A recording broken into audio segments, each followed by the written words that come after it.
మన దేశంలో డబ్బుని మేనేజ్ చేయడం అంటే పర్సనల్ ఫైనాన్స్ కాస్త కన్ఫ్యూజింగ్గా ఉంటుంది కదా. చాలా ఆప్షన్స్, చాలా సలహాలు, అసలు ఎక్కడ మొదలుపెట్టాలో అర్థం కాదు. సరే, ఈ చిక్కుముడిని ఎలా విప్పాలో, ఒక స్పష్టమైన దారి ఎలా చూసుకోవాలో ఈరోజు మనం చూద్దాం. మనం కష్టపడి సంపాదించిన డబ్బుని దాచుకోవడం మొదలుపెట్టి, సరే ఇక దాన్ని పెంచుదాం అంటే ఇన్వెస్ట్ చేద్దాం అనుకున్నప్పుడు అప్పుడు మొదలవుతుంది అసలు కథ. ఒక్కసారిగా ఒక పెద్ద అడవిలో అడుగుపెట్టినట్టు అనిపిస్తుంది. చుట్టూ రకరకాల జంతువుల్లాగా ఏవేవో ప్రోడక్ట్స్ అమ్మి మనల్ని వేటాడాలని చూసేవాళ్లే కనిపిస్తారు కదూ. మరి ఆ దట్టమైన అడవిలో దారి తప్పిపోకుండా మన డబ్బును సురక్షితంగా మన గమ్యానికి ఎలా చేర్చాలి? దానికొక క్లియర్ పాత్ ఉందనే చెప్పాలి. ఈరోజు మనం ఆ దారి గురించే వివరంగా మాట్లాడుకుందాం. చూడండి, డబ్బుని పెంచాలి, ఇన్వెస్ట్ చెయ్యాలి అనే ఆలోచన రాగానే మనం ముందుగా చెయ్యాల్సింది దాన్ని కాపాడుకోవడం. అంటే దానికొక బలమైన పునాది వెయ్యాలి.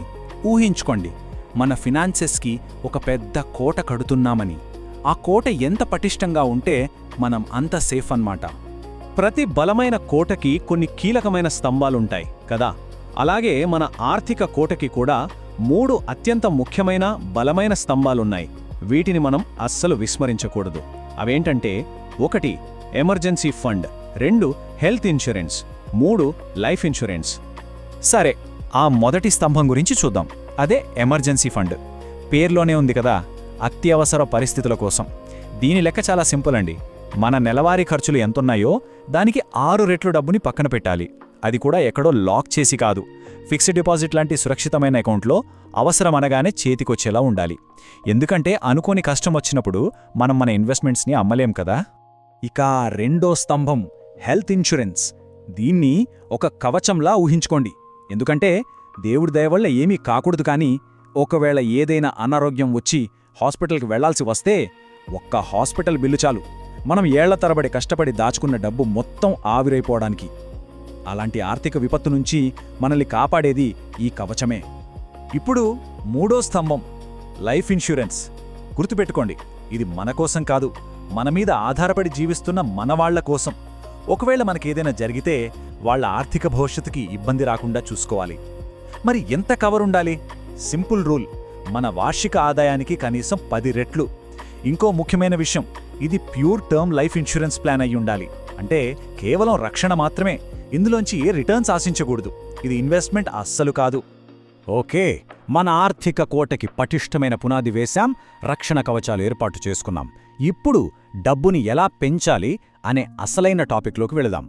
దీనికి మనందరికీ సులభంగా అర్థమయ్యే ఒక ఉదాహరణ వాడుకుందాం. అదే ఇన్వెస్ట్మెంట్ థాలి, అంటే మన పెట్టుబడి భోజనం అన్నమాట. మనం భోజనానికి కూర్చున్నప్పుడు ప్లేట్లో ఏది పడితే అది వేసుకోం కదా. అన్నం, కూర, పప్పు, పెరుగు అన్నీ బ్యాలెన్స్డ్గా ఉండేలా చూసుకుంటాం. ఇన్వెస్ట్మెంట్ కూడా అంతే. ఏవో కొన్ని స్టాక్స్ కొనేయడం కాదు, ముందు మన థాలి అంటే మన పోర్ట్ఫోలియో ఎలా ఉండాలో ప్లాన్ చేసుకోవాలి. దీన్నే ఫైనాన్స్ భాషలో అసెట్ అలొకేషన్ అంటారు. సింపుల్గా చెప్పాలంటే మన డబ్బుని ఈక్విటీ, డెట్, బంగారం లాంటి వేర్వేరు వాటిల్లో ఎంతెంత పెట్టాలి అని నిర్ణయించుకోవడం. రిస్క్ని, రివార్డ్ని బ్యాలెన్స్ చేయడం అన్నమాట. సరే, మన ఇన్వెస్ట్మెంట్ థాలిలో ముఖ్యంగా 3 ఐటమ్స్ ఉండాలి. మొదటిది ఈక్విటీ.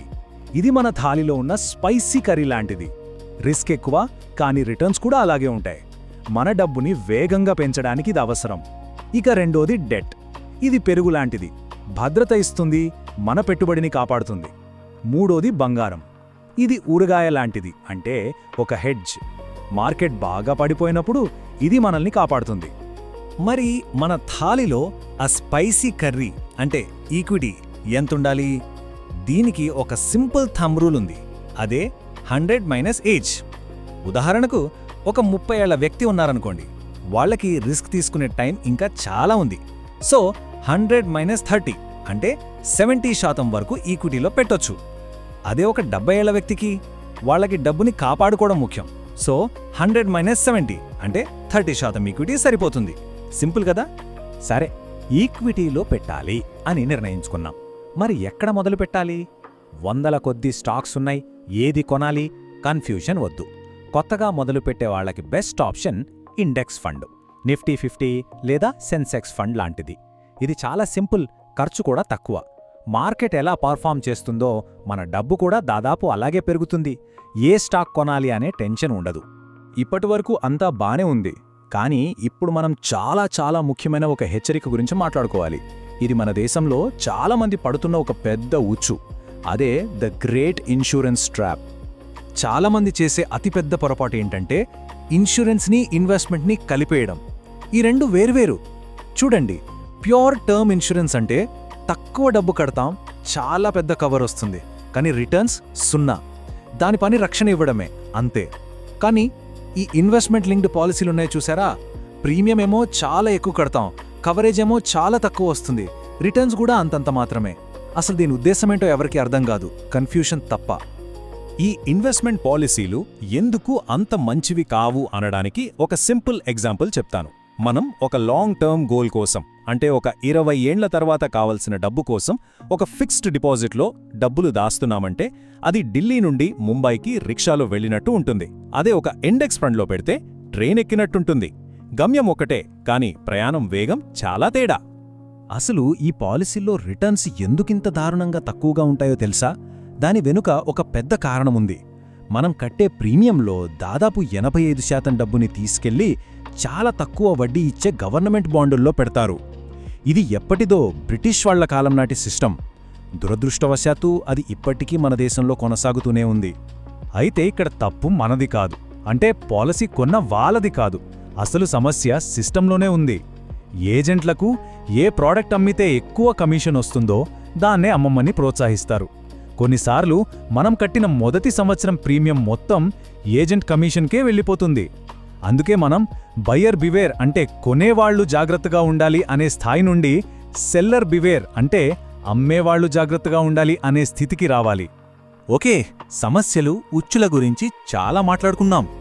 ఇప్పుడు మనసు పాడు చేసుకోకుండా దీనికి పరిష్కారమేంటి, మనమేం చెయ్యాలి అనే దాని గురించి చూద్దాం. మన కోసం ఒక క్లియర్, సింపుల్ యాక్షన్ ప్లాన్ రెడీగా ఉంది. మన ఇప్పటిదాకా మాట్లాడుకున్నదంతా ఒక సింపుల్ చెక్లిస్ట్ లాగా గుర్తుపెట్టుకోవచ్చు. స్టెప్ 1, 6 నెలల ఖర్చులకు సరిపడా ఎమర్జెన్సీ ఫండ్ని రెడీ చేసుకోండి. స్టెప్ 2, ఒక ప్యూర్ టర్మ్ లైఫ్ ఇన్సూరెన్స్, ఇంకా ఒక మంచి హెల్త్ ఇన్సూరెన్స్ తీసుకోండి. స్టెప్ 3, ఒక సింపుల్ ఇండెక్స్ ఫండ్లో లాంగ్ టర్మ్ ఇన్వెస్ట్మెంట్ మొదలుపెట్టండి. స్టెప్ 4, ఇది చాలా ముఖ్యం, ఇన్సూరెన్స్ని, ఇన్వెస్ట్మెంట్ని ఎప్పుడూ కలపకండి, రెండూ వేరువేరు. ఇక చివరిగా స్టెప్ 5, ప్రశ్నలు అడగండి. మనకు పూర్తిగా అర్థం కాని ప్రోడక్ట్ని అస్సలు కొనొద్దు. చివరిగా ఒక్క మాట, మన డబ్బుతో మనం ఒక స్నేహితుడితో మాట్లాడినట్టు మాట్లాడగలగాలి. దానికేం కావాలో, దాన్ని ఎలా పెంచారో మనకు తెలియాలి. మరి ఆ సంభాషణను మనం మొదలుపెట్టామా? ఒకవేళ ఇంకా మొదలుపెట్టకపోతే మన ఫైనాన్షియల్ జర్నీలో ఆ మొదటి అడుగు వేయడానికి ఇంతకంటే మంచి సమయం ఇంకొకటి ఉండదు.